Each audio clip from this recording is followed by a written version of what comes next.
ناپاک شخص اعتکاف نہیں کر سکتا، اعتکاف کرے گا اس کا اعتکاف ہی نہیں ہوگا۔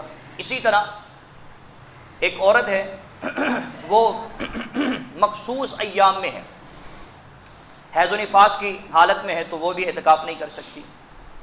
ایک تو یہ بات تھی نا کہ اعتکاف ناپاکی کی صورت میں اعتکاف نہیں ہو سکتا۔ دوسری بات یہ ہے کہ مرد و زن پاکی کی حالت میں اعتکاف کرتے ہیں، لیکن دوران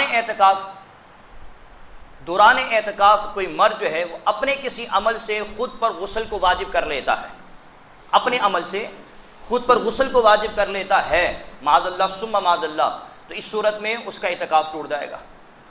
ایک ہے خود پر غسل کو واجب کرنا، اور ایک ہے غسل کا واجب ہو جانا، اس میں فرق ہے۔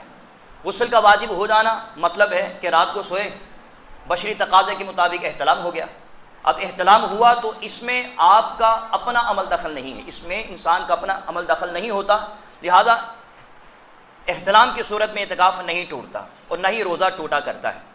لیکن اگر کوئی شخص معاذ اللہ ثم معاذ اللہ خود اپنے ذات پر غسل کو واجب کر لیتا ہے تو اس صورت میں اس مرد کا اعتکاف ٹوٹ جائے گا، ٹھیک ہے، بعد میں قضا بھی کرنا لازم ہے، اور اللہ تبارک و تعالیٰ کی بارگاہ میں سچی توبہ اور استغفار کرنا بھی لازم ہے۔ کیوں؟ کیونکہ اس نے اپنے عمل سے خود پر غسل کو واجب کیا ہے۔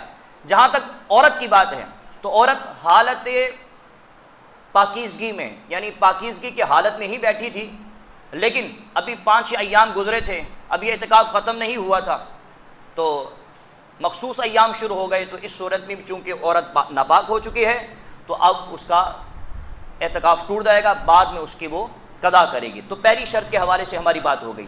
دوسری شرط ہے عاقل ہونا، عقل مند ہونا۔ اچھا، بلوغت اس میں شرط نہیں ہے، بلوغت اس میں شرط نہیں، اسی وجہ سے میں نے بہت سے ایسے لڑکوں کو اجازت دی ہے جو بھی بالغ نہیں ہوئے تھے لیکن عقل مند ہیں، میں نے کہا چلیں آپ بیٹھنا چاہتے ہیں تو آپ بیٹھ جائیں۔ تو شرعی اعتبار سے بھی بالغ ہونا ضروری نہیں ہے، لیکن عقل مند ہونا ضروری ہے۔ اگر کوئی پاگل ہے، کوئی مجنون ہے تو وہ اس کا اعتکاف نہیں ہوگا۔